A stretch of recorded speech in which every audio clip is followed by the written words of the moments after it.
berpuasa. Apa di antaranya? Ketidakberdayaan kita. Ya, ambil contoh. Ya, Gubernur Jawa Barat mendapat musibah, anaknya hilang di Sungai Kampar atau sungai mana itu namanya? Entah Sungai Siak atau ya. Apa nama sungainya, Pak? Sungai Are gitu ya. Kebaca tulisannya Are. Cuma enggak tahu bacaannya apa ini. Ya, tapi di negara Switzerland atau di Swiss. Pernah ke Swiss, Pak? Belum. Kapan kita ke sana? Insyaallah ya. Akhirnya apa? Hilang, tak ditemukan berhari-hari, lebih dari seminggu. Padahal dalam jangkauan pengetahuan kita, ya, orang-orang Barat Eropa itu tentu mereka lebih punya alat-alat yang lebih canggih dari kita. Teknik dan cara yang mereka pelajari agaknya lebih hebat daripada kita. Tetapi ketika Allah mengatakan belum saatnya ditemukan atau takdirnya tidak akan ditemukan, sekuat, sehebat, semantap apapun teknologi, kecanggihan ilmu, tak akan bisa mendeteksi. Ya, bahkan sudah disebar di sungai itu alat pendeteksi panas tubuh, belum juga ditemukan. Akan heran kita itu kalau di Indonesia 3 hari udah ngapung itu. Ya.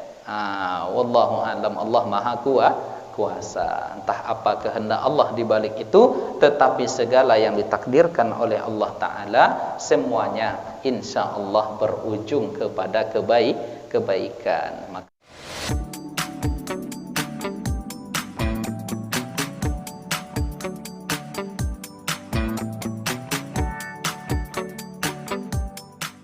Assalamualaikum warahmatullahi wabarakatuh.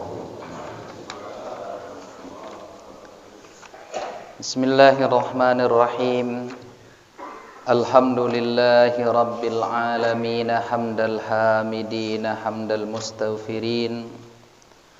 Assalatu wassalamu ala asyrafil anbiya'i wal mursalin, Sayyidina wa maulana wa habibina Muhammadin wa ala alihi wa sahbihi ajma'in. Asyhadu an la ilaha illallah wahdahu la syarika lah, wa asyhadu anna Muhammadan abduhu wa rasuluhu la nabiyya wa la rasula ba'dah. Fallahumma salli wa sallim wa barik wa an'im ala sayyidina Muhammadin wa ala alihi wa sahbihi ajma'in.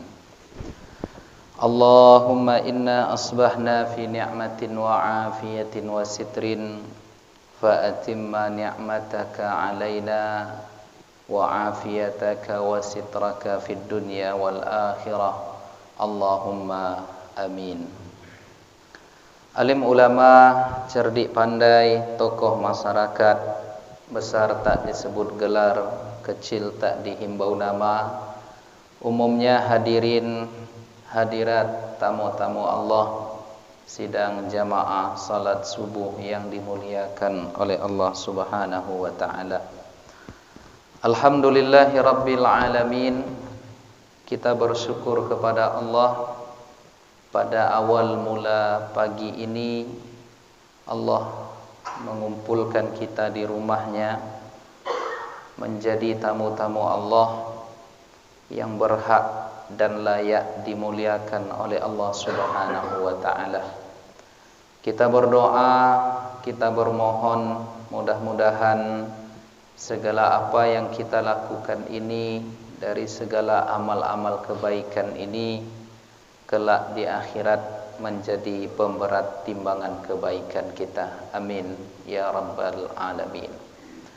Salawat dan salam tak lupa pula kita hadiahkan kepada Nabi kita Muhammad sallallahu alaihi wasallam. Allahumma salli ala sayyidina Muhammad wa ala alihi wa sahbihi ajma'in. Bapak Ibu hadirin, hadirat yang dimuliakan oleh Allah Ta'ala, sebelum kita kembali mengkaji teks kitab Aqidah At-Tahawiyah. Marilah kita terlebih dahulu bersama-sama membaca salawat kepada Nabi kita yang mudah-mudahan dengannya Allah buka hati dan pikiran kita, Allah terangkan akal kita, Allah sehatkan badan kita, zahir dan batin kita, dan mudah-mudahan pula Allah mudahkan segalanya dari segala urusan kita. Amin ya rabbal alamin. Salatullah salamullah ala taha rasulillah. Salatullah salamullah ala yasin habibillah.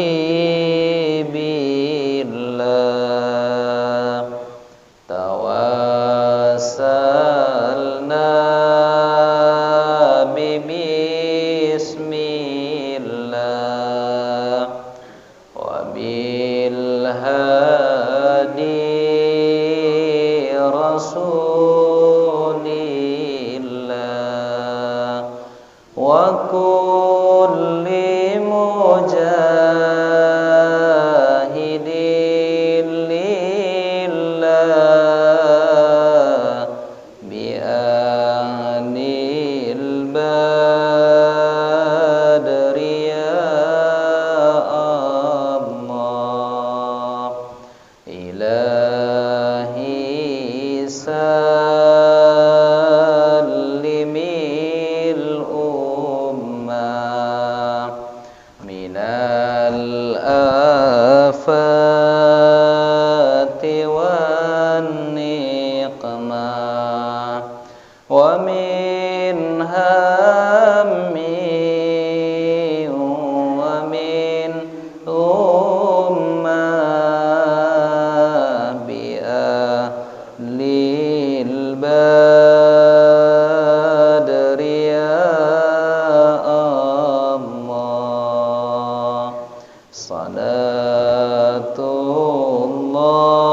Salatullah salamullah ala taha rasulillah.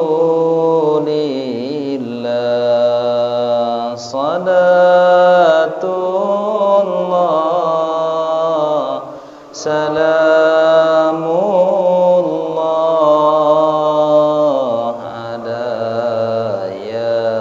yasin habibillah. Ilahi najjina wakshif jami'a adhiyati wasrif makaidal ida wal tuf bi ahlil badri ya Allah. Salatullah salamullah ala taha rasulillah.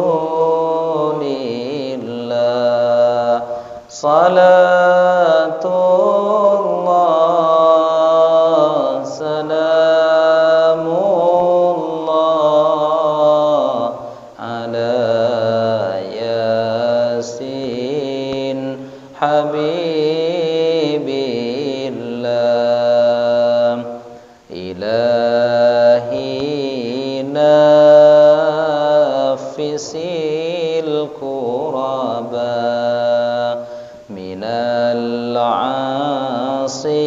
والعاصين والعقبى وكل بلية ووباء بأهل البدر يا الله Allahumma amin. Itu sholawat Badar versi lengkapnya itu, ya Bapak Ibu. Selama ini yang kita yang sering kita dengar hanya sampai ala yasin habibillah tawassalna bi bismillah dan seterusnya. Lalu tadi ada beberapa tambahan yang memang itu gubahan sholawat versi lengkap dalam sholawat yang dinamakan dengan sholawat Badar. Bapak Ibu hadirin hadirat yang dimuliakan oleh Allah Ta'ala, kita lanjutkan kembali membaca teks matan kitab Aqidah At-Tahawiyah.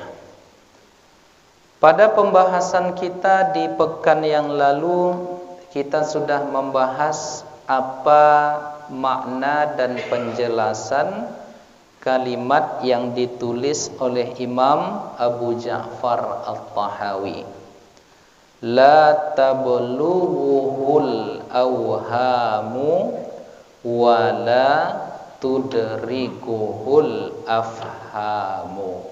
Allah Ta'ala itu hakikatnya, zatnya tidak akan bisa dijangkau oleh segala asumsi-asumsi kita, dan juga Allah Ta'ala itu tidak bisa kita dapatkan dari pemahaman-pemahaman akal kita. Disebutkan di sini pada halaman 12, wala tudrikuhu. Kata-kata tudrikuhu itu disebutkan oleh Al-Imam Al-Asfahani.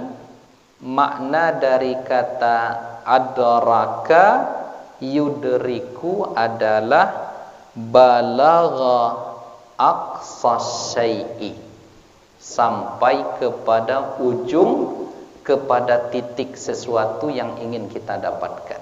Itu namanya idrak, mengetahui dengan sangat mendalam, mendapatkan apa yang ingin kita dapatkan itu di titik, di puncak sesuatu yang ingin kita dapatkan atau yang ingin kita ketahui.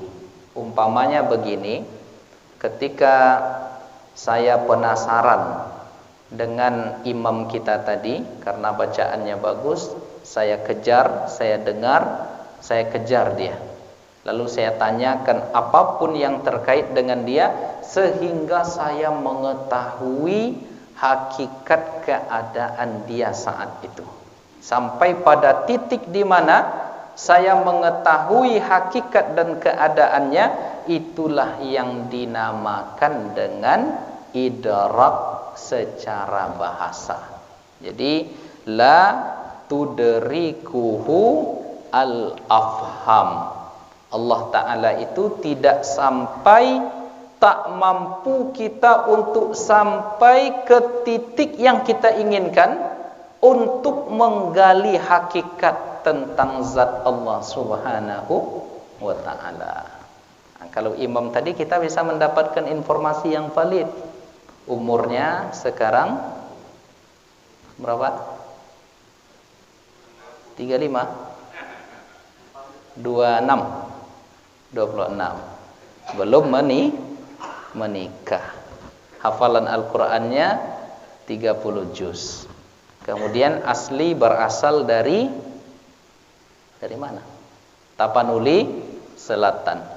3 orang bersaudara. Anak yang kedua misalnya. Bisa kita cari, ya, bisa kita dapatkan hakikatnya.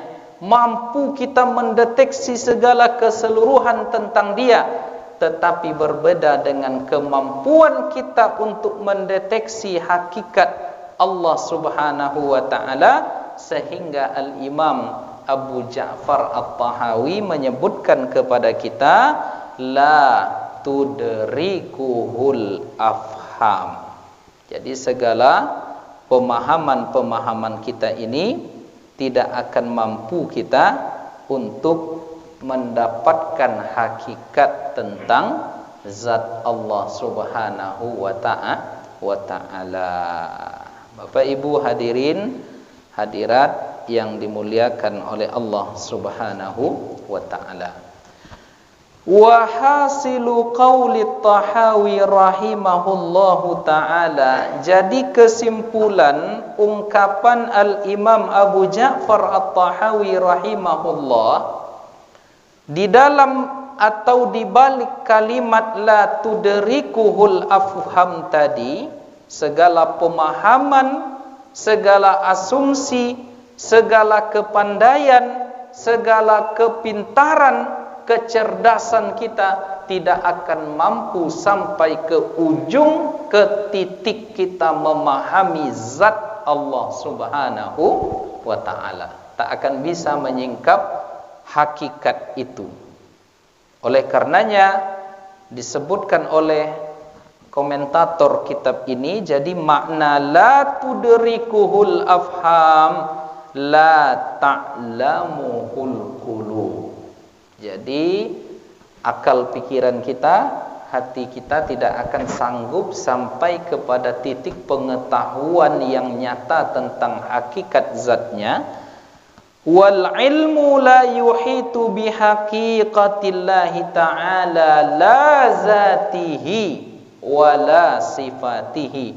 Dan keterbatasan ilmu kita tidak akan bisa mencakup hakikat Allah, tidak pada zatnya, tidak pada sifatnya. Waqad sabaqa, sudah kita jelaskan sebelumnya, bahkan segala persepsi kita tentang Allah itu semuanya salah. Jadi jangan dibayangkan Bapak Ibu, Allah itu duduk seperti duduknya kita di atas arsy. Allah itu memiliki tangan seperti jaringan-jaringan organ yang kita miliki ini. Jangan pernah terbayangkan Allah itu memiliki jari jemari yang dengannya Allah menggenggam seperti kita menggenggam. Jangan bayangkan Allah itu turun dari tempat tinggi ke tempat rendah, lalu masuk ke dalam ruang yang bernama bumi. Itu mustahil bagi Allah, karena tidak akan pernah serupa Allah dengan makhluknya, sebagaimana Allah tidak pernah butuh kepada ciptaannya. Jadi kalau Allah Ta'ala misalnya turun ya di sepertiga malam yang terakhir, berarti Allah menempati ruang dan waktu. Ini bertentangan dengan logika akal yang sehat.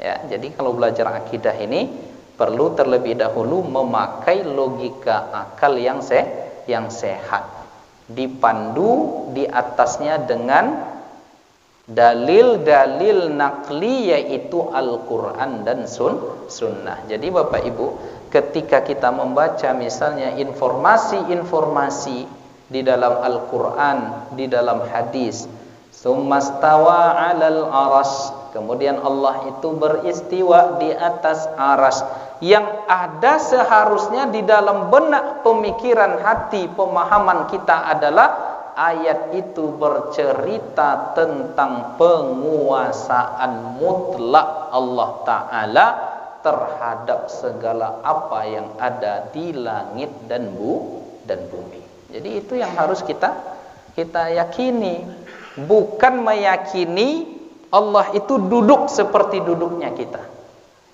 Jelas Bapak Ibu? Nah, ini akidah Ahlussunnah tuh pahamnya seperti itu.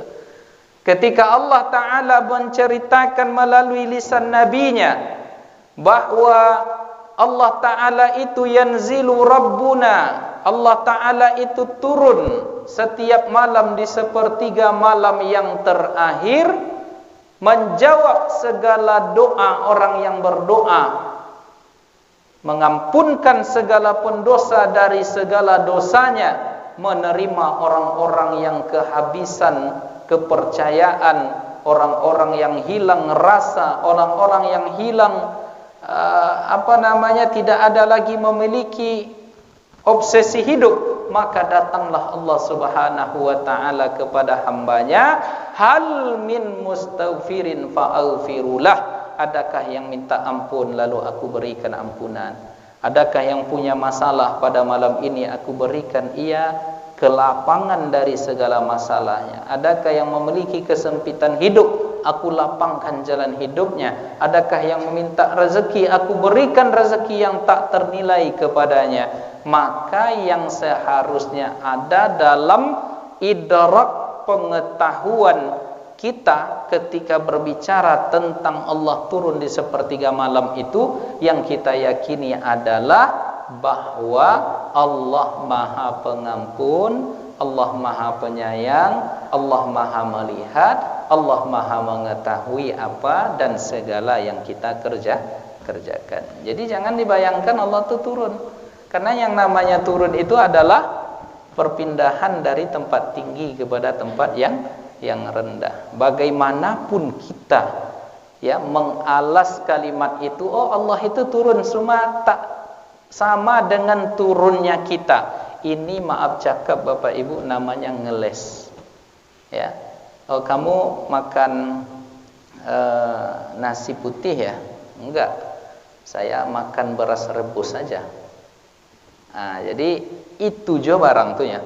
Jadi Bapak Ibu paham ya? Saya tidak makan nasi tetapi makan beras rebus, ya. Allah itu turun cuma tidak sama turunnya dengan turun kita. Yang namanya turun tuh ya tentu mustahil bagi Allah Subhanahu wa taala, karena yang namanya turun itu adalah dari tempat tinggi ke tempat rendah, dan Allah itu balikkan ayat-ayat itu kepada ayat-ayat yang muhkam, ayat-ayat yang pasti. Apa dia? Wallahu ghaniyun 'anil 'alamin. Allah itu tak butuh kepada selainnya. Jadi kalau duduk di aras berarti butuh kepada makhluk, tak berkuasa. Ya, ketika turun ke dalam bumi dibatas oleh ruang dan waktu, berarti terkurungnya di dalam ruang dan waktu itu adalah sebuah ketidakkekuasaan. Maka jangan dibayangkan ke sana. Ya, makanya para ulama itu menjelaskan maknanya adalah sebut itu sebagai sifat, oke. Setelah itu jangan dicari lagi, jangan dikejar lagi makna tekstualnya apa. Tetapi itu sebagai sifat, dah itu posisi yang aman. Allah punya sifat istiwa, selesai sampai di situ. Allah punya sifat nuzul, selesai sampai di situ. Ya, jangan dikejar lagi makna literalnya apa, karena itu akan seperti apapun kita mengejar maknanya tidak akan bisa mengenali hakikat dan baik zat ataupun sifat Allah Subhanahu wa taala. Maka balikkan dia kepada penguasaan mutlak Allah taala. Balikkan dia kepada ungkapan la yakunu illa ma yurid, tidak ada yang terjadi kecuali atas izin Allah Ta'ala. Allah yang maha kuasa, manusia tak kuasa, makhluk tak kuasa. Apa diantaranya? Ketidakberdayaan kita. Ya, ambil contoh. Ya, Gubernur Jawa Barat mendapat musibah, anaknya hilang di sungai Kampar atau sungai mana itu namanya? Entah Sungai Siak atau apa nama sungainya Pak? Sungai Are gitu ya. Kebaca tulisannya Are. Cuma tidak tahu bacaannya apa ini. Ya, tapi di negara Switzerland atau di Swiss. Pernah ke Swiss Pak? Belum. Kapan kita ke sana? Insyaallah. Itu negara yang tercantik itu ya di dunia. Negara yang tanpa garis pantai. Indah sekali negaranya. Mudah-mudahan nanti kita ke sana. Ya Pak Haji. Mau Pak Haji buat kami ya? Lain ya Pak Haji apanya buat saya pesawat apakah Jamaah Nurul Fajar. Akhirnya apa? Hilang. tak ditemukan berhari-hari lebih dari seminggu. Padahal dalam jangkauan pengetahuan kita, ya, orang-orang barat Eropa itu tentu mereka lebih punya alat-alat yang lebih canggih dari kita. Teknik dan cara yang mereka pelajari agaknya lebih hebat daripada kita. Tetapi ketika Allah mengatakan belum saatnya ditemukan atau takdirnya tidak akan ditemukan, sekuat, sehebat, semantap apapun teknologi kecanggihan ilmu, tak akan bisa mendeteksi. Ya, bahkan sudah disebar di sungai itu alat pendeteksi panas tubuh, belum juga ditemukan. Akan heran kita itu kalau di Indonesia 3 hari udah ngapung itu, ya. Wallahu a'lam, Allah Maha Kuasa. Entah apa kehendak Allah di balik itu, tetapi segala yang ditakdirkan oleh Allah Ta'ala semuanya insya Allah berujung kepada kebaikan. Makanya di dalam hadis itu suatu ketika Ibnu Umar menceritakan, ya, hadis Nabi tentang dari Umar bin Khattab, ya, dalam salah satu versi riwayat bahwa Nabi Muhammad sallallahu alaihi wasallam mengajarkan kita iman kepada ketentuan dan kehendak Allah itu disebutkan oleh Nabi bil qadri khairihi wa syarrihi, dengan qada dan qadar, takdir baik atau buruk. Makna baik atau buruk di situ bukan takdir Allah yang buruk, bukan keinginan Allah yang buruk. Semua yang Allah tetapkan itu baik. Tetapi baik dan buruk itu di dalam persepsi kita. Makanya di dalam hadis Abu Hurairah dijelaskan, engkau beriman, tidak disebutkan takdir baik dan takdir buruknya, tetapi diuraikan oleh Nabi Muhammad sallallahu alaihi wasallam, dan hadis ini menjadi penjelas hadis yang pertama tadi, wa antu'mina bil qadari kullihi, engkau beriman kepada takdir itu semuanya. Jadi segala takdir itu imani, ya, tidak disebutkan baik dan buruk karena semuanya itu baik dalam ketentuan ilmu Allah. Tetapi di dalam persepsi kita kadang kita terpaksa membahasakannya itu buruk. Contoh, ya, ada seseorang yang sakit, ya.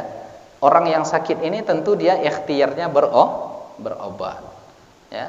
Lalu dia pergi ke awal bros, pergi kemana gitu, ya. Bagi dalam persepsi orang yang sakit ini merugikan baginya, ya.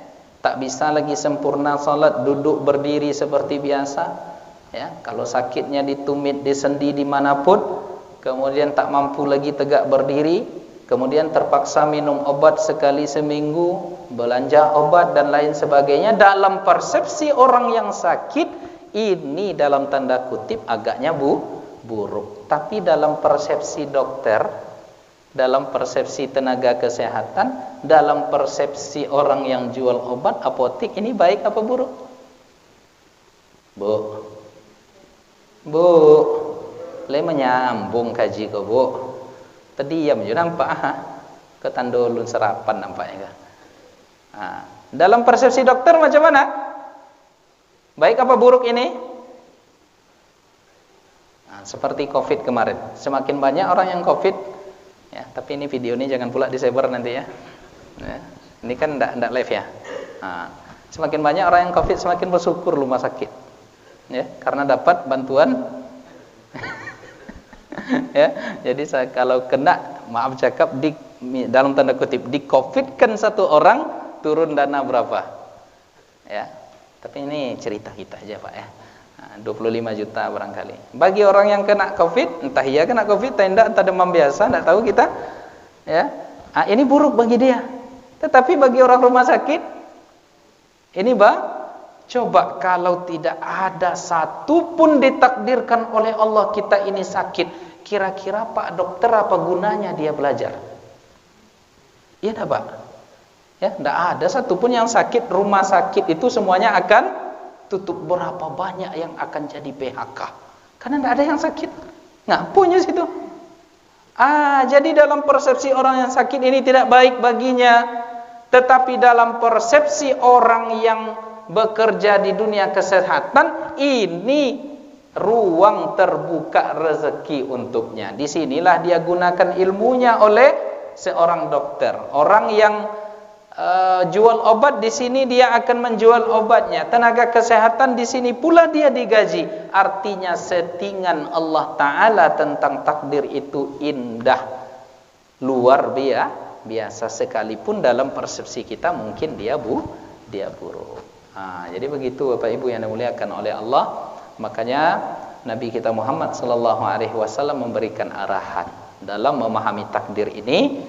Ujungnya nanti titiknya adalah bagaimana kita berbaik sangka, beradab dan beretika kepada Allah. Jadi kaji-kaji akidah ini akan melahirkan buah sikap interaksi yang santun antara kita sebagai makhluk dengan Allah sebagai Khalik. Jadi apapun keinginanmu terhadap aku ya Allah, lakukan. Aku ridha terhadap semua itu. Jadi ada seorang sahabat Nabi, ya, dia sakit tetapi dia tetap pergi berjihad. Lalu apa katanya? Ya Allah, hisab semua darahku ini hatta tarda, sampai engkau ridha ya Allah. Ya, kalau itu ternyata harga yang harus aku bayar untuk sampai ke puncak keridhaanmu ya Allah, mati, hancur, berkalang tanah. Maka jika itu semuanya akan mendatangkan ridha engkau ya Allah, hisab darahku ini sehabis-habisnya. Coba bayangkan, mampu tak kita seperti itu nanti? Makanya Allah Ta'ala melalui lisan Nabi kita Muhammad SAW memberikan arahan yang sangat jelas, ya, bahwa apabila mendapat musibah maka bersabar. Apabila mendapat nikmat maka bersyukur. Dan sebelum itu diucapkan oleh Nabi, ajaban li amril mu'min, begitu menakjubkan kondisi orang beriman itu. Ajib, kata Nabi, indah. Artinya tidak ada yang baik, tidak ada yang buruk dalam takdir itu, semuanya baik. Ya, jadi tidak ada yang buruk dalam takdir dan ketetapan Allah itu, tetapi persepsi kita mengatakan itu agaknya buruk, tetapi itu hanya dalam persepsi kita. Makanya kita tidak akan pernah bisa sampai ke titik di mana kita mencari hikmahnya apa, seperti itu pun kita tidak akan mampu, karena Allah punya kuasa. Kenapa lah Allah menghilangkan anak Pak Ridwan Kamil itu? Kenapa tidak segera dimunculkan, ditimbulkan? Ada kehendak Allah yang ingin dilakukannya. Jadi takdir itu sederhananya Bapak Ibu, ilmu Allah. Ya. Jadi apapun yang terjadi, apapun yang sudah ditetapkan, Allah tahu. Allah sudah setting. Artinya grand design-nya, master plan-nya itu sudah ada di Allah Subhanahu wa taala. Kita hanya menjalani, tetapi dia bisa disetting, master plan dan grand design itu dirubah, digeser kalau kita mau berikhtiar. Makanya kalau kamu rajin sedekah, yang takdir sakit tadi bisa jadi sembuh. Yang takdir miskin tadi bisa menjadi kaya. Yang takdir sempit tadi bisa dilapangkan oleh Allah. Lapang, kaya, sembuh, itu sudah ada juga di ilmu Allah. Ya, Allah tahu. Jadi ketika Allah menurunkan takdirnya, plek, selesai. Saat itu kita jalani, Allah tahu semuanya ini baik untuk kita. Bahkan Bapak Ibu, ya, bayangkan satu duri kecil yang menusuk di kaki kita itu pun mengangkat derajat dan mengampunkan dosa. Jadi tidak ada suatu apapun di muka bumi ini kehendak Allah itu yang tak berlaku, dan tak ada pun di antara berlakunya kehendak Allah itu semua ujungnya adalah baik. Ya, semua ujungnya adalah kebaikan. Jelas ibu-ibu? Bu, jelas ya. Pak, apa kabar? Terlalu apa nih? Terlalu semangat pagi ini nampaknya nih. Terdiam aja saya tengok nih.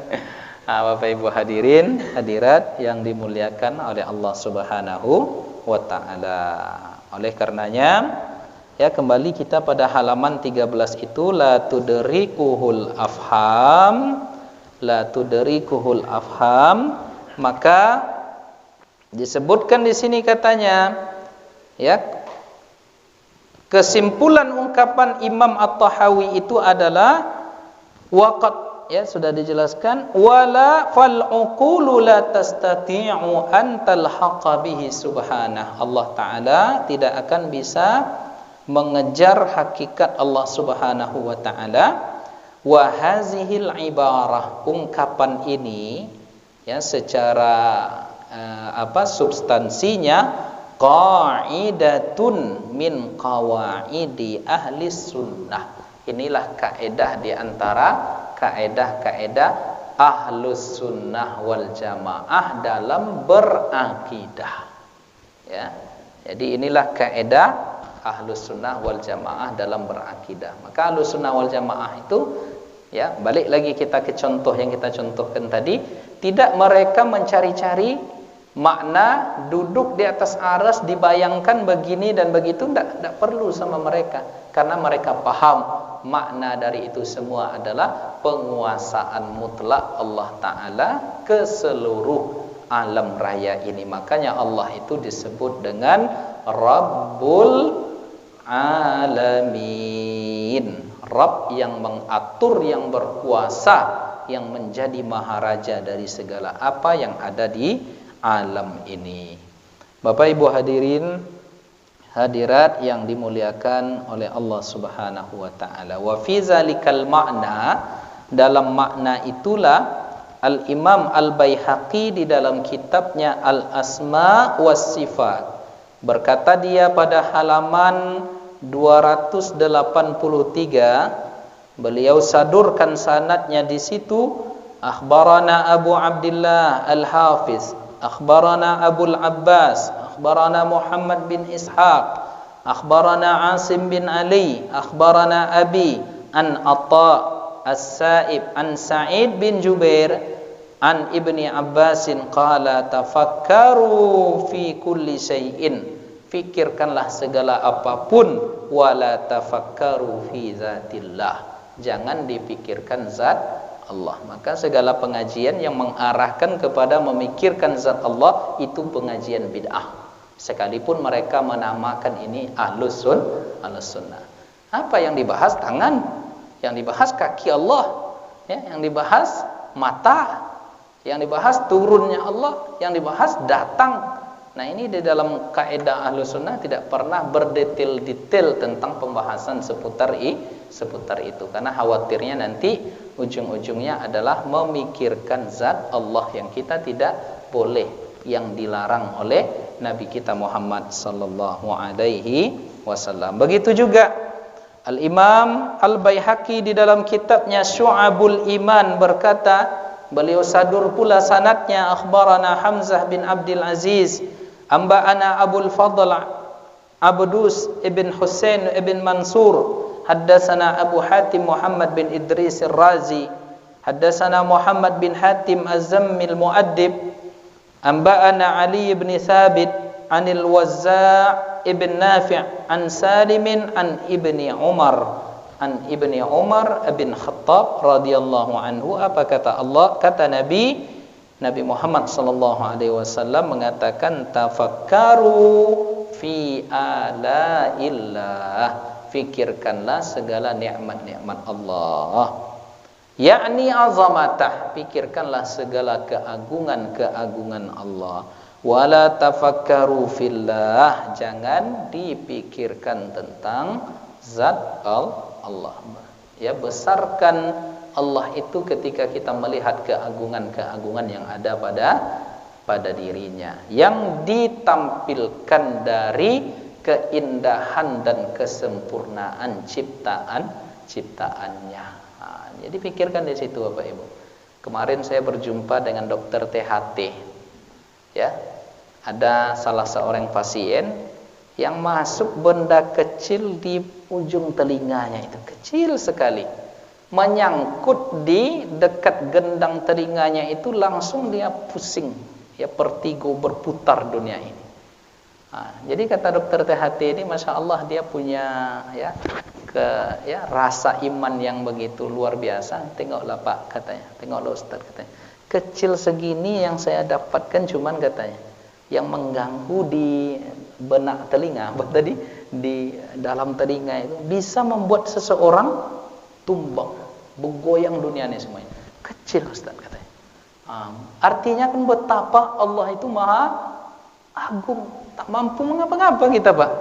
Ya, tak bisa ngapa-ngapa kita kalau sudah belum lagi disentil sama Allah, belum lagi bumi ini diguncangkan oleh Allah. Ya, belum lagi gunung dimeletuskan oleh Allah, belum lagi air yang ditimpahkan menjirbah kepada kita. Sedikit saja Allah berkehendak selesai. Ya, jadi kesitulah kita, arah pemikiran kita tuh ke sana diarahkan. Jadi jangan pikirkan zat-zatnya itu, tangan, ya mulut. Ini ada kajian-kajian sekarang baru ngaji akidah yang ditanyanya apa? Ainallah, di mana Allah?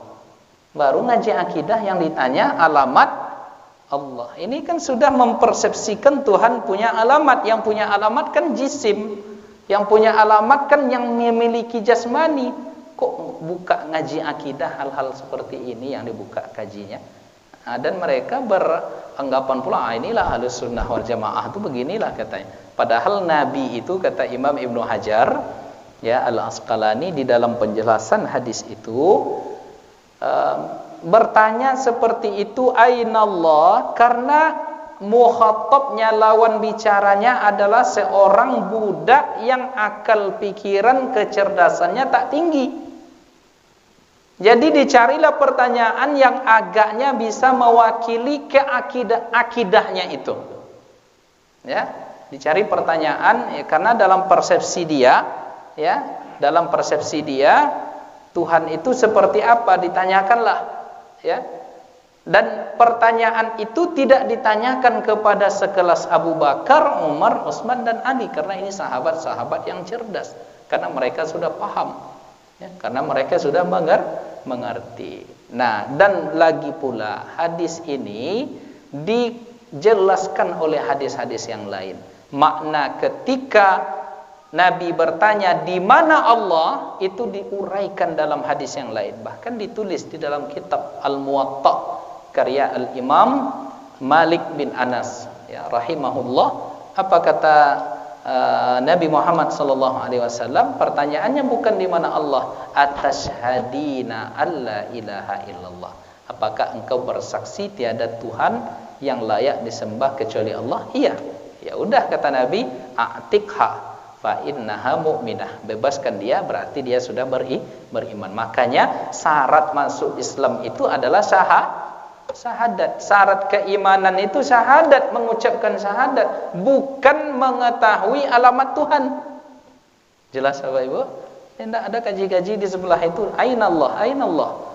Ya, lalu dibuatlah itu sebagai standar keimanan. Padahal dalam hadis dijelaskan ainallah itu diuraikan oleh hadis lain, maknanya apakah engkau mempersaksikan tiada Tuhan yang diberikan penyembahan kepadanya kecuali kepada Allah, maka diakuinya, iya saya mengakui, bersyahadat tentang itu, mempersaksikan, ya sudah berarti kamu beriman.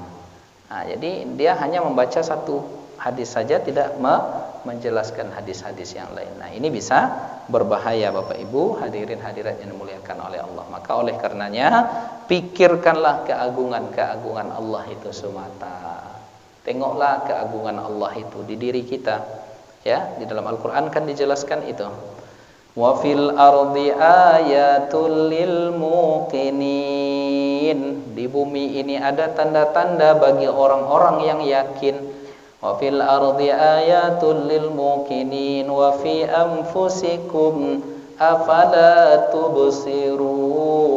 Dan di dalam dirimu ada tanda kebesaran Allah, tetapi mengapa engkau tidak melihatnya? Mengapa engkau tidak mempelajarinya? Mengapa engkau tak merenunginya? Ada video kemarin lewat di Facebook. Ini pori-pori kita ini kalau digaruk ya seperti ini, lalu kita teropong dengan teropong apa itu? Ya, nampaklah di situ pori-pori kita ini ketika dia melebar menutup kembali. Tengoklah kebesaran Allah. Kalau tak menutup lagi dia, ini bisa berbahaya. Ya. Kemudian apalagi sistem pernapasan kita, mata kita yang diberikan cahaya oleh Allah, ya, lambung kita, Ya, kemudian ada sistem di tubuh kita ini yang melawan segala virus dan racun. Itu kan luar biasa. Siapa yang bisa menciptakan itu semua kalaulah bukan zat yang maha sempurna. Wa fi anfusikum afala tubsirun wa fis samaa'i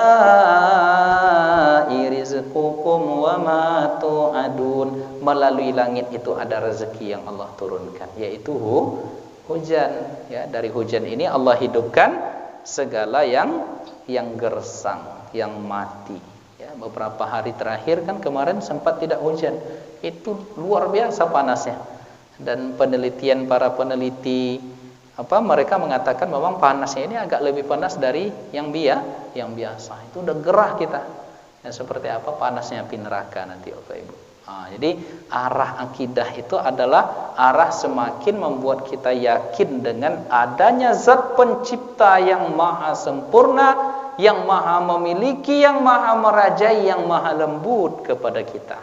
Itu arah kita mempelajari akidah Ahlus Sunnah wal Jamaah. Bapak Ibu hadirin hadirat yang dimuliakan oleh Allah Subhanahu wa taala. Sedikit lagi kita lanjutkan. Wala yusbihul anam. Allah itu tidak menyerupai al-anam. Anam itu maknanya disebutkan di sini adalah di antara makna al-anam itu diuraikan di sini maknanya bisa berbentuk segala sesuatu yang memiliki ruh. Jadi Allah Ta'ala itu tidak menyerupai suatu apapun yang memiliki ruh.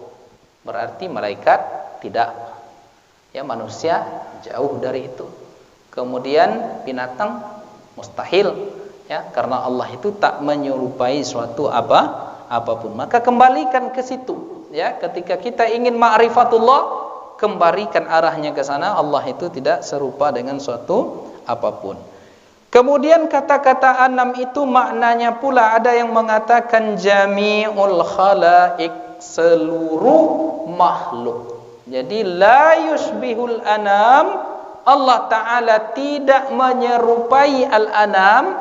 Al-anam ini maknanya diantaranya adalah seluruh makhluk. Jadi Allah tak menyerupai seluruh makhluknya. Makanya Nabi Muhammad itu digelari sebagai Sayyidul Anam atau Khairul Anam. Sebaik-baiknya manusia, makhluk Allah yang memiliki ruh itu adalah Nabi Muhammad sallallahu alaihi wasallam.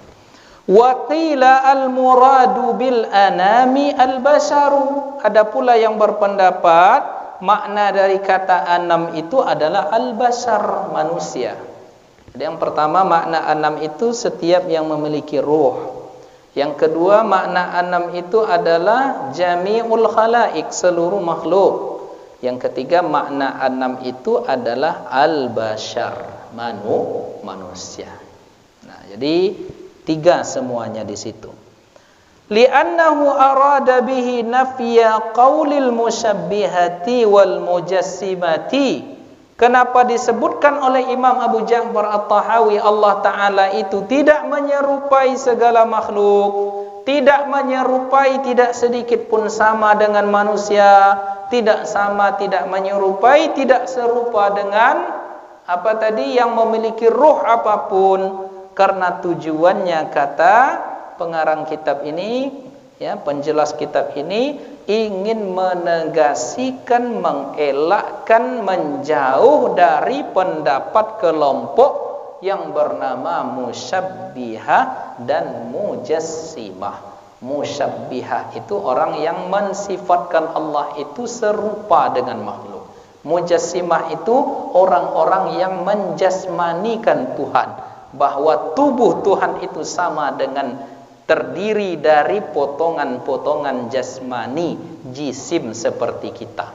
Na'udzubillah. Jangan sampai terjebak kita kepada pemahaman seperti ini. Kenapa? Karena mereka ini musyabbihah dan mujassimah itu wasaful bari'a bi annahu jisim. Mereka mensifatkan Allah itu adalah jisim. Jisim itu sederhananya jasmani, memiliki organ. Ya, jadi Tuhan dalam perspektif mereka musyabbihah dan mujassimah itu memiliki organ sama seperti manusia. Wa aidan arada nafya qaulin nasara, dan juga dari kalimat la yusbihul adam tadi menolak pendapat kaum Nasara di mana mereka ini menjadikan Tuhan itu punya anak, Tuhan punya istri. Ta'alallahu ala min zalika muluwan kabira. Lalu Allah Maha Suci dari segala persepsi dan persangkaan mereka. Tak memiliki anak, tidak diperanakkan, ya. Nah, oleh karenanya suatu ketika disebutkan di dalam Sunan At-Tirmizi, ya, Imam At-Tirmizi menguraikan sanadnya di situ, ternyata orang-orang yang musyrikin Mekah diwakili oleh Ubay bin Ka'ab, bersumber dari Ubay bin Ka'ab bahwa orang-orang musyrikin Mekah itu pernah bertanya kepada Rasulullah. Jadi disinilah salah persepsi mereka tentang Allah. Apa kata mereka?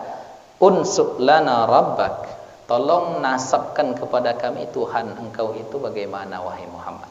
Nah, udah salah persepsi mereka. Nah, disinilah kelirunya mereka. Mereka mengira Tuhan itu dilahirkan. Nah, ini kacau ini cara berpikir seperti ini. Maka diluruskan oleh Allah Ta'ala, Qul huwallahu ahad, Allahus samad. Lalu apa makna samad itu? Fas-samadul ladzi lam yalid wa lam yulad, ya, Allah yang maha tempat bergantung, tidak dilahirkan dan tak melahirkan. Li'annahu laisa syai'un yuladu illa sayamut, karena tidak ada suatu apapun yang terlahir pasti ujungnya mati, ya. Nah, kemudian wala syai'un yamut illa sayurith, dan tidak ada suatu apapun yang mati pasti ada yang setelahnya melanjutkan, ya, yang akan mewarisi. Wa innallah, sesungguhnya Allah itu tidak pernah mati, wala yurith, dan tidak mewariskan, meninggalkan apapun. Ya, mati saja tidak, apalagi meninggalkan apapun. Maka disebutkanlah di dalam ayat itu walam yakun lahu kufuwan ahad. Nah, maka kalau ada yang bercokol di dalam pemikiran kita, singgah di hati kita, ada jisim, ada jasmani, ada organ, hilangkan itu semua. Karena yang perlu kita pikirkan itu adalah keagungan, bahwa Dia ada. Tak mungkin tak ada yang memanage, yang mengatur semesta ini, yang mengadakan dari ketiadaannya. Disitulah maka muncul pertanyaan-pertanyaan liberal. Kalau sudah Allah mengadakan, ya, yang indah ini, kan indah kita nih Pak, settingan Allah terhadap dunia ini indah, ya, alam ini indah. Coba jalan-jalan kita ke Sumbar, ya, kan banyak spot-spot yang indah di sana. Lalu kita, tubuh kita ini settingan Allah indah. Lalu kenapa yang indah-indah ini dimatikan, dihancurkan oleh Allah nanti dengan sebuah perkara besar yang dinamakan dengan kiamat? Nah, ini logik juga rasanya. Ya, yang indah-indah ini kenapa tidak dikekalkan saja? Kenapa harus dihancurkan? Sudah dibuat yang elok-elok, yang bagus-bagus, tapi dihancurkan setelah itu nanti. Maka dijawab dengan keyakinan akidah Ahlus Sunnah, karena bagi kita yang pertama tidak ada yang abadi di dunia ini, ya, karena Allah ingin menunjukkan kemahakuasaannya, berarti tidak ada yang abadi, habis, hilang, binasa, ya. Maka inna lillah wa inna ilaihi raji'un. Kemudian Allah men-setting segala keindahan ini hanya sebagai panggung sementara, ya. Lalu diisilah panggung itu dengan pemain-pemain.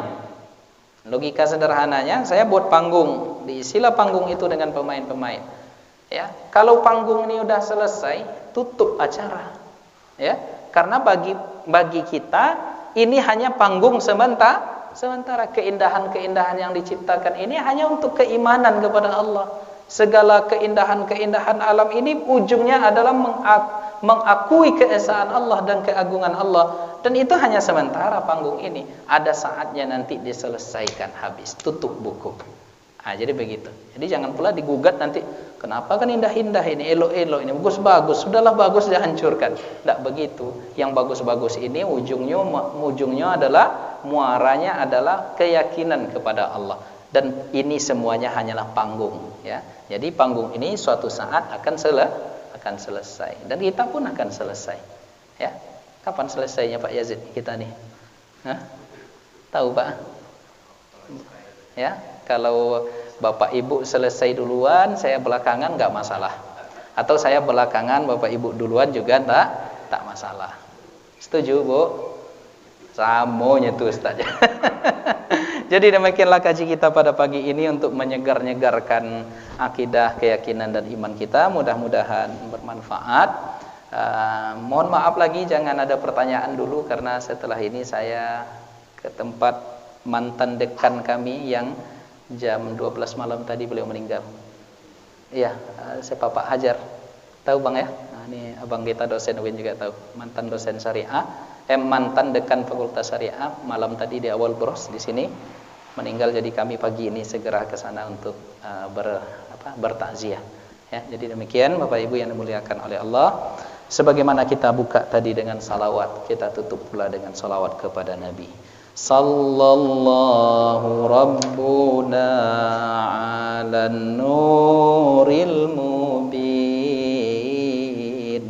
Ahmad al-Mustafa Sayyidil mursalin wa ala alihi wa sahbihi ajma'in wa ala alihi wa sahbihi ajma'in. Subhanakallahumma bihamdika asyhadu an la ilaha illa anta astaghfiruka wa atubu ilaik. Banyak maaf atas segala khilafan dan kesalahan. Billahi taufik wal hidayah. Wassalamualaikum warahmatullahi wabarakatuh.